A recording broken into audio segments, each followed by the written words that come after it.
Hold on there. Yo, stick it to 130, no. The bother with it to the Dre. For the what? Mind the hydrant.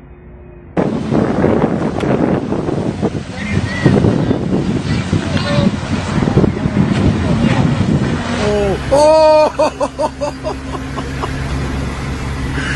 Yo! Nah.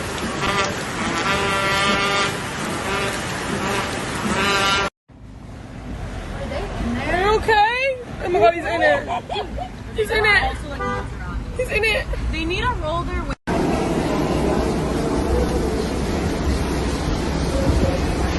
New York City has been hit by flash floods and thunderstorms as Storm Elsa makes its approach, resulting in dramatic photos and videos being shared online.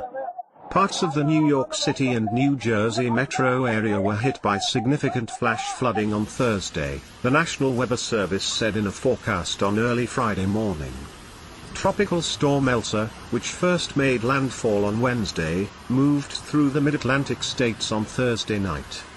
It was forecast to accelerate northeast towards the New Jersey coast, and head towards the tri-state coast on Friday morning, the National Weather Service covering New York said. On Friday, a National Weather Service flood advisory was in place for New York City with high rainfall expected to cause flooding in areas that were low-lying and with poor drainage.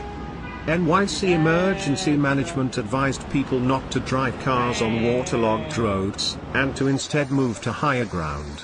Videos shared on social media on Thursday demonstrated how the weather was making day-to-day activities tough for the city's residents. One video shared over 17,000 times showed a person trying to navigate waist-deep water at a subway platform by the 1 train at 157th Street. Other footage shared by the same user depicted people take what they called the potato sack race approach to the flooding, as people used